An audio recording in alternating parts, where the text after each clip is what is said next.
আসসালামু আলাইকুম সুপ্রিয় দর্শক, কেমন আছেন সবাই? আশা করি সবাই অনেক ভালো আছেন। আমিও ভালো আছি আলহামদুলিল্লাহ। তো ঈদের পর মায়ের বাড়িতে অনেক মজা করে দিনগুলো কাটালাম। তো এই রেসিপিটা আপনাদের সাথে শেয়ার করছি।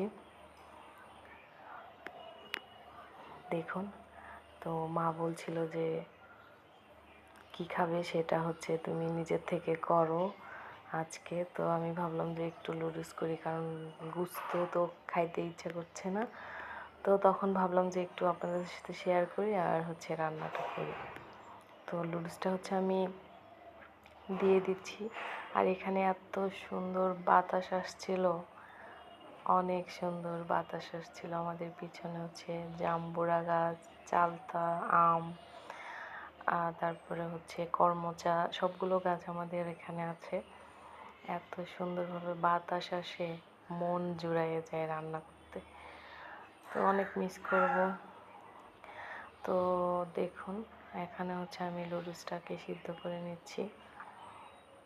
সিদ্ধ করে নিয়ে আমি এটাকে হচ্ছে নামিয়ে নিব। আর বাটিতে আমি এক টুকরো মাংস হচ্ছে ছিঁড়ে টুকরো টুকরো করে নিয়েছি।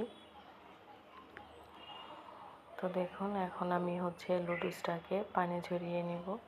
আর আমি কি করেছি দর্শক, মানে হচ্ছে একটু একটু কড়াইতে পানি থাকতে তেলটা দেওয়ার কারণে তেলটা ছিটে আসছিল। তো দেখুন, আমি হচ্ছে কড়াইতে তেল দিয়ে নিয়েছি। তেল দেওয়ার পর আমি হচ্ছে গোস্ত আর নুডলসটা হচ্ছে দিয়ে নিচ্ছি। দিয়ে নেওয়ার পর একটু নেড়ে চেড়ে নিচ্ছি। তো এখানে নাড়াচাড়া করার পর ডিমটা আমি একটা সাইডে দিচ্ছি, যেহেতু ডিমটা এভাবে দিলে আমার কাছে নুডলসে ভালো লাগে বেশি। তো এই জন্য আমি ডিমটা সাইডে একটু ভেজে নিচ্ছি।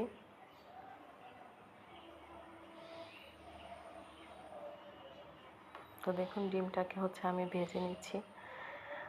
নিয়ে হচ্ছে নুডলসটাকে নামিয়ে নিয়েছি। আর এদিকে হচ্ছে মুরগি গোস্ত ছিল, তো এগুলো আমি ভেজে নিচ্ছি। ভেজে নিয়ে হচ্ছে নুডলসের সাথে এটা খাওয়ার জন্য আলাদাভাবে এটাকে ভেজে নিচ্ছি। তো দেখুন, এটাকে হচ্ছে আমি একদম খুব সুন্দর করে ভেজে নিচ্ছি।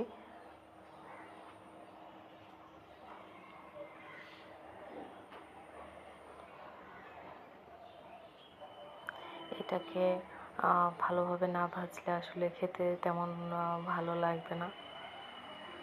এই তো নুডলস রান্না করছি আর হচ্ছে চিকেনগুলো ভেজে নিয়েছি।